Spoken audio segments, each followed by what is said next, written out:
Hello Jain दोस्तों, तो कैसे हैं आप सब। आशा करते हैं बहुत ही अच्छे होंगे। तो आज हम देखने वाले VVU विनोबा भावे यूनिवर्सिटी का हिस्ट्री मेजर जो न्यू 2025-29 सेशन है उसी का क्वेश्चन आंसर देखने वाले हैं। तो देख सकते हैं आप लोग का सिलेबस पहले देख लीजिए। प्राचीन भारत से आप लोग को कहाँ से कहाँ तक पढ़ना है, हड़प्पा सभ्यता से मौर्य काल तक आप लोग को पढ़ना है, जिसमें देख सकते हैं आप लोग का कोर्स कंटेंट 4 क्रेडिट्स आप लोग इंटरनल एग्जाम अभी तक दे भी चुके होंगे। इंटरनल एग्जाम कितना होता है, 25 मार्क्स का है। 1 क्रेडिट इक्वल टू होता है 25 मार्क्स, और टोटल मार्क्स एक सेमेस्टर में 4 क्रेडिट होता है एक मेजर का। तो एक मेजर इक्वल टू 100 होता है और 4 क्रेडिट इक्वल टू 100 होता है, जिसमें 1 क्रेडिट इक्वल टू 25 होता है, जिसमें 75 मार्क्स का आप लोग का एक्सटर्नल एग्ज़ाम होगा जो हाल ही में होने वाला है। तो उसी का तैयारी कराने वाले हैं। तो आप लोग को टॉप VVI क्वेश्चन आंसर देने वाले हैं हिस्ट्री मेजर्स का। देख सकते हैं ये आप लोग का सिलेबस है, कोर्स कंटेंट, जिसमें आप लोग को क्या क्या पढ़ना है। हड़प्पा सभ्यता पढ़ना है, जिसका हड़प्पा सभ्यता का उत्पत्ति यानी शुरुआत कैसे हुई, विस्तार यानी कितने कितने क्षेत्रों में फैला हुआ था, विशेषताएं यानी हड़प्पा सभ्यता की क्या क्या विशेषताएं थीं, और पतन कैसे हुआ, इन सब पर पढ़ना है। यूनिट यानी 1 कह सकते हैं सिलेबस में दिया है। और दूसरा सिलेबस है वैदिक सभ्यता। क्या वैदिक सभ्यता के बारे में पढ़ना है, जिसमें सामाजिक, आर्थिक, राजनीतिक और धार्मिक स्थिति पढ़ना है। और तीसरा जो सिलेबस दिया है वो धार्मिक आंदोलन जिसमें जैन धर्म पढ़ना है और बौद्ध धर्म पढ़ना है। और 4वां सिलेबस है मगध साम्राज्य का उत्कर्ष, यानी मगध साम्राज्य आप लोग जानते होंगे जिसका स्थापना किसने की, चंद्रगुप्त मौर्य ने, उसी का उत्कर्ष पढ़ना है। और 5वां है मगध साम्राज्य चंद्रगुप्त मौर्य के बारे में पढ़ना है। जीवन यानी आप लोग जानते होंगे चाणक्य की सहायता से चंद्रगुप्त मौर्य ने मगध साम्राज्य की स्थापना की थी, तो उसके चंद्रगुप्त मौर्य के जीवन की उपलब्धि पढ़ना है। अशोक का धम्म पढ़ना है। अवधारणा और प्रसार, क्या क्या अशोक का कॉन्सेप्ट था, और प्रोपोगेशन यानी प्रोपेशन मतलब क्या होता है, प्रचार करना।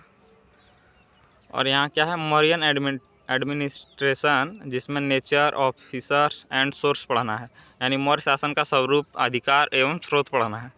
और लास्ट है जो लास्ट सिलेबस है मौर्य साम्राज्य का पतन कैसे हुआ, ये सब पढ़ना है। तो चलिए आप लोग जानते होंगे पैटर्न कैसा रहता है आप लोग का एग्जाम में।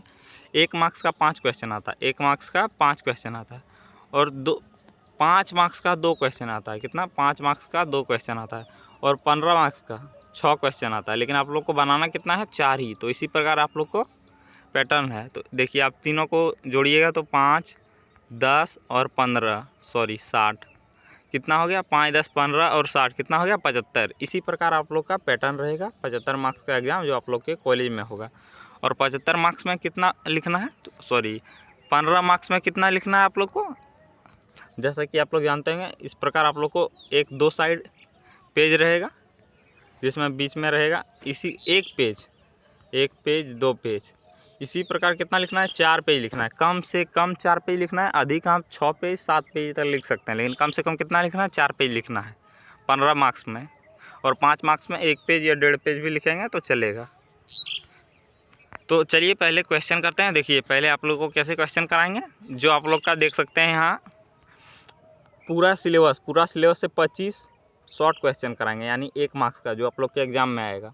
25 शॉर्ट क्वेश्चन कराएंगे, और 16 या 17 कराएंगे लॉन्ग आंसर। 17 लॉन्ग आंसर आप कर लीजिएगा, 5 मार्क्स के भी और 15 मार्क्स के भी, दोनों कवर हो जाएंगे।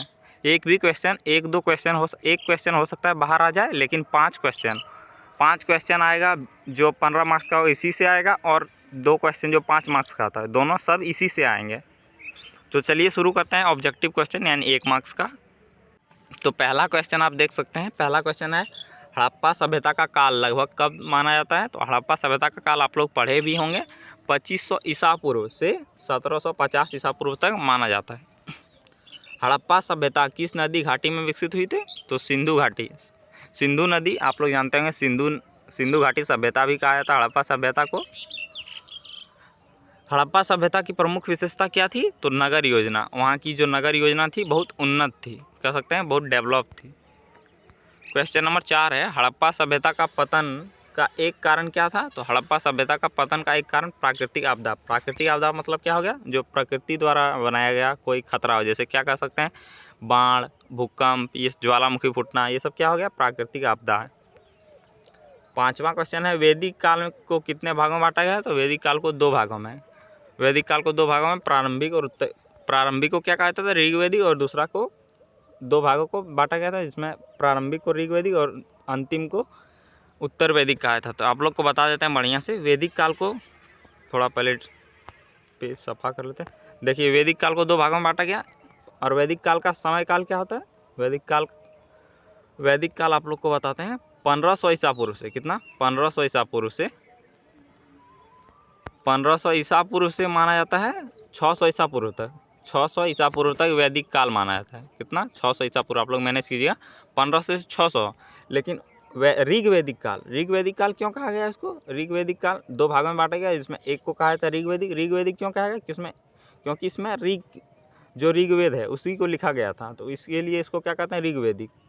तो ऋग्वेदिक काल कितना है? तो ऋग्वेदिक काल हो जाएगा 1500 ईसा पूर्व से 1000 ईसा पूर्व। 1500 ईसा पूर्व से 1000 ईसा पूर्व को क्या कहा जाता है? ऋग्वेदिक काल। और दूसरा क्या है? उत्तर वैदिक काल। दूसरा है उत्तर वैदिक काल। चलिए इसको क्लीन किया। उसके बाद दूसरा को कहा जाता है क्या? उत्तर वैदिक कहा जाता है, जिसको कितना काल यानी कह सकते हैं, उत्तर वैदिक काल को 1000 ईसा पूर्व से 1000 ईसा पूर्व से कितना?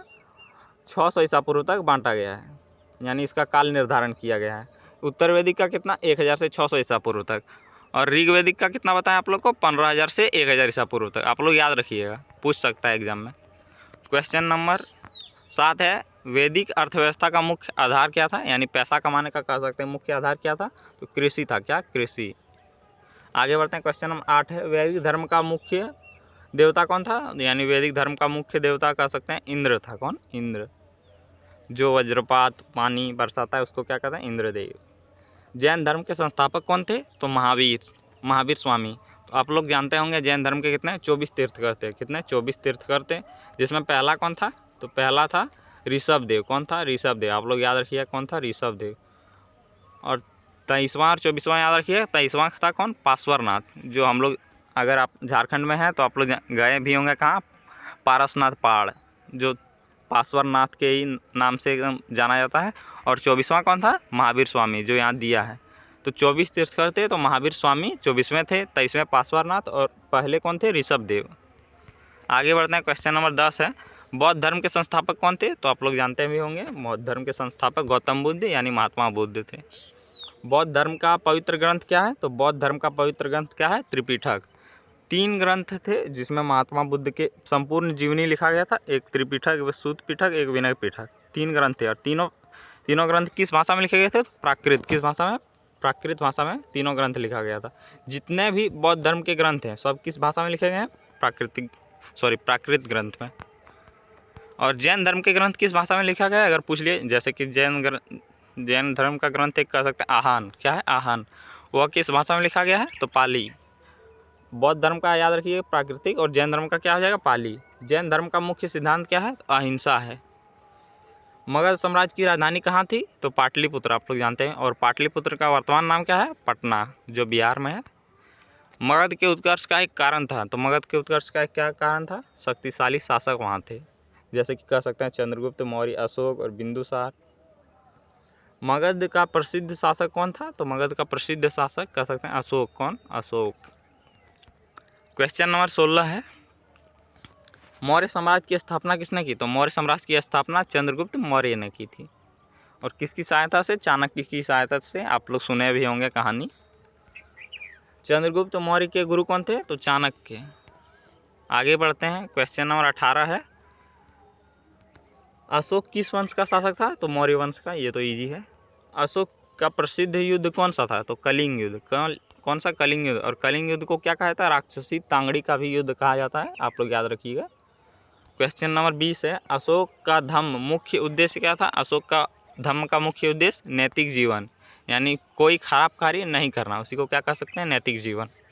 कोई ऐसा कार्य ना करें जिससे दूसरों को कष्ट हो, उसी को कह सकते हैं नैतिक काम। क्वेश्चन नंबर 21 है, मौर्य प्रशासन का प्रमुख अधिकारी कौन होता था? तो सम्राट होता था।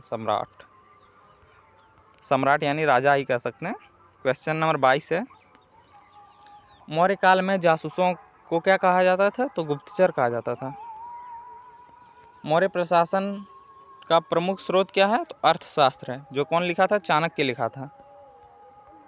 क्वेश्चन नंबर 24 है, मौर्य साम्राज्य का पतन का एक कारण क्या था? तो मौर्य साम्राज्य का पतन क्यों हुआ? तो कमजोर उत्तराधिकारी, यानी जो राजा के बाद होते थे राजा, उसी को क्या कहते हैं? उत्तराधिकारी। तो उसके बाद जो अशोक के बाद जितने भी राजा हुए थे वो उत्तराधिकारी उतना मजबूत नहीं था, इसीलिए पतन हुआ। क्वेश्चन नंबर 25 है और आखिरी क्वेश्चन है 1 मार्क्स का। मौर्य साम्राज्य का अंतिम शासक कौन था? तो वृहदत्त था। कौन? वृहदत्त। आगे बढ़ते हैं। अब यहाँ से देखिए लॉन्ग क्वेश्चन शुरू होता है, जिसमें आज हम आपको जो सिलेबस 1 था उसको डिफाइन करेंगे, उसमें 3 क्वेश्चन देंगे। इसी प्रकार आपको सेकंड पार्ट में 3 पार्ट या सेकंड पार्ट में ही पूरा सिलेबस कवर करा देंगे आप लोगों को।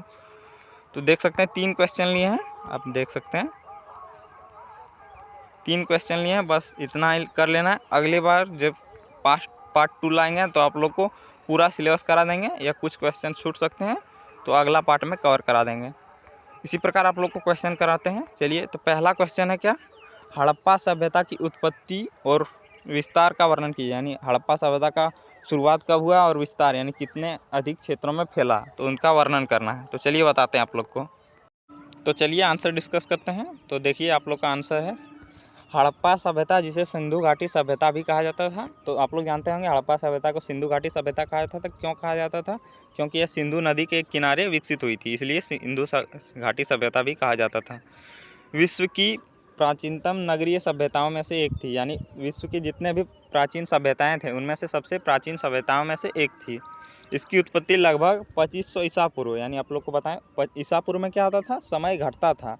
अगर अभी 2000 है तो धीरे धीरे घट घट के अभी 2000 कह सकते हैं, तो अभी हो जाएगा 1999, उसके बाद 1998, 1997, ऐसे पीछे जाता था समय के आसपास मानी जाती थी। यह सभ्यताएं सिंधु नदी तथा उसकी सहायक नदियों के किनारे विकसित हुई, इसलिए उसको क्या कहा जाता था? सिंधु घाटी सभ्यता कहा जाता था, क्योंकि यह सिंधु नदी और उसके सहायक नदियों के किनारे विकसित हुई थी। प्रारंभ में यह सभ्यता छोटे छोटे कृषि आधारित ग्रामों में विकसित होकर एक सुव्यवस्थित नगरीय सभ्यताएं में परिवर्तित हुई। यानी प्रारंभ में एक ऐसी सभ्यता थी ग्रामीण या कृषि पर आधारित थी, लेकिन बाद में एक सुव्यवस्थित नगरीय सभ्यता में परिवर्तित हो गई। आगे बढ़ते हैं। इस सभ्यता की खोज 1920 के दशक में हड़प्पा और मोहनजोदड़ो जैसे स्थलों से हुई। तो आप लोग जानते होंगे हड़प्पा का पहला स्थल कौन खोजा गया था? हड़प्पा सभ्यता का पहला स्थल ही खोजा गया था हड़प्पा, इसलिए उसको हड़प्पा सभ्यता भी कहा जाता है। और हड़प्पा की खोज किसने की थी? दयाराम साहनी ने। किसने? दयाराम साहनी ने। और कब की थी? 1924 में। आप लोग हड़प्पा सभ्यता के विषय में आप लोग बताइएगा। आप लोग पॉइंट में पढ़े भी होंगे हड़प्पा सभ्यता के बारे में। कहाँ पढ़े होंगे? क्लास 12 में, अगर आप लोग आर्ट्स लिए होंगे, आर्ट्स ही लिए होंगे मोस्ट ऑफ बच्चे। तो आप लोग मोहनजोदड़ो जैसे स्थलों में हुई थी, इसके बाद हुई थी। इसके बाद जैसे स्थल खोजा गया था मोहनजोदड़ो खोजा गया था, इसके बाद कालीबंगा खोजा गया था, लोथल, धोलावीरा, राखीगढ़ी आदि स्थानों की खोज हुई। इसके व्यापक का विस्तार यानी इसका क्षेत्र जो फैला हुआ था पता चला। हड़प्पा सभ्यता का विस्तार उत्तर में जम्मू से लेकर दक्षिण में नर्मदा नदी तक और पश्चिम में बलूचिस्तान से पूर्व में पश्चिम भारत, पश्चिम उत्तर प्रदेश तक फैला हुआ था। इसका क्षेत्रफल लगभग 12 लाख वर्ग किलोमीटर तक था, जो उस समय का सबसे विशाल सभ्यताओं में से एक माना जाता था। तो आप लोग को बताएं देते हैं मैप के द्वारा कहाँ कहाँ तक फैला था। तो थोड़ा इधर जूम आउट करते हैं। देखिए कैसा क्षेत्र बना था हड़प्पा सभ्यता का। थोड़ा मैप आप लोग मैनेज कीजिएगा, उतना अच्छा नहीं बनेगा। तो आप लोग देखिए ये हो गया। देखिए ये जो क्षेत्र है यहाँ क्या था? यहाँ जो क्षेत्र था आप देख सकते हैं, इधर साइड इधर पाकिस्तान है और इसके पीछे पाकिस्तान के पीछे क्या है? बलूचिस्तान। उत्तर में कहाँ? जम्मू कश्मीर, जो जम्मू कश्मीर वर्तमान में यहाँ है वहाँ। और पश्चिम में नर्मदा नदी आप लोग जानते हैं महाराष्ट्र में बहती है, तो यहाँ है पश्चिम में नर्मदा नदी तक। और उत्तर पूर्व में यहाँ, यानी जो आप लोग वर्तमान उत्तर प्रदेश देखते हैं उसका पश्चिम भाग उत्तर प्रदेश, यानी इस क्षेत्र तक। और पीछे कहाँ है? पश्चिम में बलूचिस्तान तक, जो पाकिस्तान के ठीक पीछे है, उसको क्या कहते हैं? बलूचिस्तान। इस क्षेत्र तक फैला था। तो आप लोग याद कर सकते हैं अच्छे तरीके से। और इसका कितना? 12 लाख वर्ग किलोमीटर में कह सकते हैं हड़प्पा सभ्यता फैला था। 12 लाख वर्ग किलोमीटर। इस सभ्यता के नगर सुव्यवस्थित ढंग से बसाए गए थे। यानी आप लोग जानते भी होंगे कि हड़प्पा सभ्यता में नगर की व्यवस्था एकदम सुव्यवस्थित थी। लोगों के घर से पानी निकलकर सीधे नाले में जाते थे, नाले से सीधे शहर के बाहर चले जाते थे। इस प्रकार व्यवस्थित ढंग से बनाया था, जो वर्तमान भारत में अभी तक ऐसा सिस्टम बना लिया है। अभी आप लोग जानते होंगे ढोलेरा शहर गुजरात में बसाया जा रहा है, जो बहुत विकसित शहर माना जाएगा अभी वर्तमान का, यानी आने वाले वर्षों का। क्रमिक विकास को दर्शाते हैं। कृषि, पशुपालन और व्यापार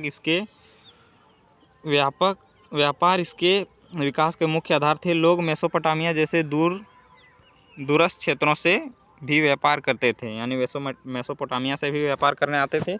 इस प्रकार हड़प्पा सभ्यता की उत्पत्ति एक क्रमिक विकास का परिणाम थी। इसका विस्तार अत्यंत व्यापक तथा संगठित है, यानी हड़प्पा सभ्यता धीरे धीरे विकास हुआ था। पहले ग्रामीण व्यवस्था थी जो कृषि पर आधारित थी, लेकिन धीरे धीरे क्या हो गया, नगरीय सभ्यता बन गई और इसका विस्तार अत्यंत व्यापक था।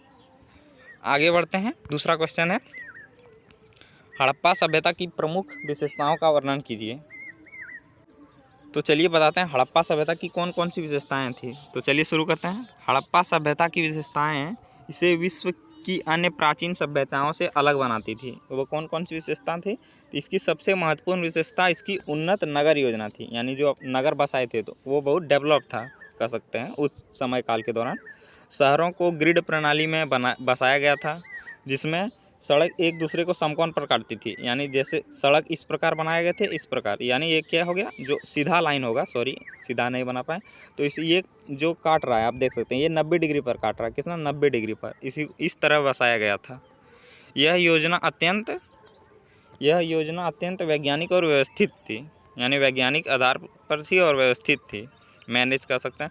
यहाँ के जो मकाने थे पक्की ईंटों से बने होते थे। जो वर्तमान में ईंटें यूज करते हैं वैसी ईंटें से बनाए जाते थे। लगभग हर घर में स्नानागार तथा जल निकासी का उत्तम व्यवस्था था, यानी हर घर में जो आप लोग बाथरूम कहते हैं, नहाने का रूम, वह हर घर में पाया जाता था और जल निकासी का उत्तम व्यवस्था था। जैसा कि आप लोग को बताएं कि घर से पानी नाले में से बाहर, शहर के बाहर कर दिया जाता था।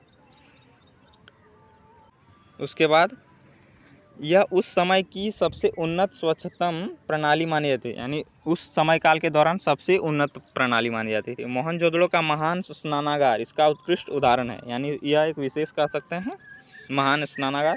आर्थिक दृष्टि से यह सभ्यता कृषि और व्यापार पर आधारित थी, जिसमें गेहूँ, जौ, कपास की खेती की जाती थी। व्यापार स्थल और समुद्री मार्गों के माध्यम से होता था। व्यापार कैसे होता था? स्थल से और समुद्री मार्गों से भी। जैसे लोथल का बंदरगाह से एक्सपोर्ट करता था, समुद्री मार्ग था वहाँ। हड़प्पा के